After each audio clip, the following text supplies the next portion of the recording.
সম্মান জানিয়ে বলছি, মরিঙ্গোতে আমার পথ চলা হচ্ছে জানুয়ারি 6 তারিখ থেকে, মানে শুরু করেছি খাবারটা। প্রথমেই আমার পরিচয় বলি, আমি হচ্ছে নাগপুর ব্লকে মকরামপুর গ্রাম থেকে এসেছি। তো আমি একজন অঙ্গনারী কর্মী।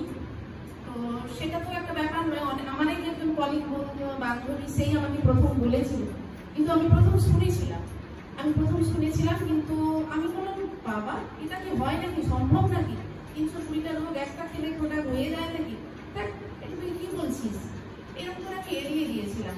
একটা কথা আমি আজকে শেয়ার করতে চাইছি, কিন্তু এত করে একটা মঞ্চ পেয়েছি। তো পিঠ যখন মানুষের দেয়ালে থেকে যায় তখন মানুষ ঘুরে তাকায়, সেরকম আমারও ক্ষেত্রে হয়েছিল। আমি একটু বিশ্বাস সময় নিতে পারি, হচ্ছে আমার হচ্ছে ডান চোখে ছানি পড়েছিল। সেই ছানিটা আমাকে কাটানোর জন্য আমার ছেলে মেয়ে সবাই এক্সট্রা, তো তারা বললো যে ছানিটা তোমাকে কাটাতে হবে। তো আমার মেয়ে হচ্ছে মেদিনীপুর মেডিকেল কলেজে এখন নার্স, বিএসসি নার্স। তো সে ওদের ধারণা যে হ্যাঁ কাটাতেই হবে তোমাকে, চোখ খারাপ হয়ে যাবে।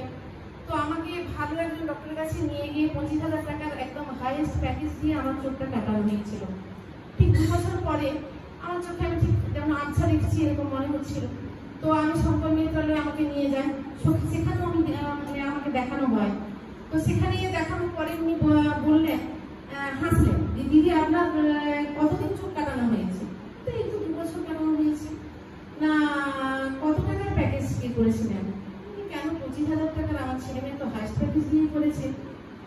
না হাসলেন, দিদি এত তাড়াতাড়ি আপনার চোখে এরকম আরো নোংরা জমে গেল, আমাকে আবার কাটিয়ে পরিষ্কার করতে হবে।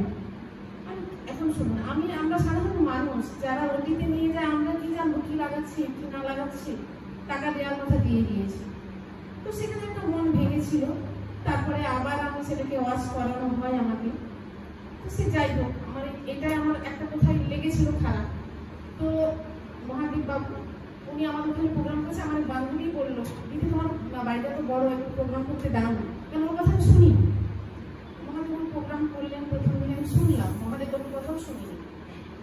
তো সেই যখন আমি দেখলাম আমার চোখে খুব বাম চোখটা ভীষণ কষ্ট হচ্ছে, ওই সময় কিন্তু 2015তেই আমাকে বলেছিল যে আপনার ডান চোখে তো পড়েছে, বাম চোখটাও আপনাকে কাটাতে হবে। তখন থেকে আমার পথ চলা অনেক দিন হয়ে গেল, 6.5 বছর পুরো হয়ে গেল প্রায়। তো তারপরে আমি দেখলাম যে আমি বললাম যে ঠিক আছে, তারপর আবার প্রোগ্রাম করছেন মহাদেব বাবু। তখন শুনলাম, আমার তখন কষ্ট হচ্ছিল, দিনের মানে দরজা খুললেই যে প্রথম সূর্যের আলোটা লাগে, সেটা লাগলে আমার কষ্ট হচ্ছে, মনে হচ্ছে যে কিছু একটা জড়ে গেছে, আমি কোথায় ছেড়ে দেবো, এইরকম একটা আমার হচ্ছিল। তো আমি ছেলে মেয়েকে বলিনি ভয়, কারণ আমাকে নিয়ে যাবে আবার ওই অপারেশন করতে। তো আমি ওই হসপিটালের কাছে গিয়ে আমাদের ওইখানে হসপিটালে আমি দেখালাম। তখন উনি বললো আপনার কোনো ব্যাপারই নেই, আপনাকে চোখটা অপারেশন করতে হবে, আর কোনো আপনার কোনো ইয়ে নেই। আমি আসতে সেই দিনই আমি ওখানে ফোন নাম্বার ওদের কাছ থেকে জোগাড় করে স্যারকে ফোন করলাম। তো স্যার খুব মিষ্টি করেই বললেন, এখন বুঝতে পারছি ওনার অনেক বিজি শিডিউল, তো তখন আমি বুঝতে পারিনি। আমি স্যারকে ফোন করলাম, স্যার ঠিক মিষ্টি করে আমাকে বললেন, দিদি ভাই আপনি তো অনেকদিন অনেক কিছু করেছেন, 3টা মাস দিন না, দিদিই তো পারি দেখেছেন কে কি স্যার, না আপনি খান, আমি 3টা মাস পরে দিদি বুঝতে পারবেন আপনি। আমি তারপরেই নিলাম। আমি 7 দিন পরেই বুঝতে পারলাম, যখন প্রথম দরজাটা খুলি তার আলোটা আমার চোখে লাগে, আমার সেই কষ্টটা চলে গেল। আমি অমিত ভাইকে ফোন করলাম, অমিত ভাই আমার না চোখে কাজ হবে না। সে তখন হাসছে মিষ্টি করে যে দিদি খান না, মানে এইরকম করে আমার পথ চলা।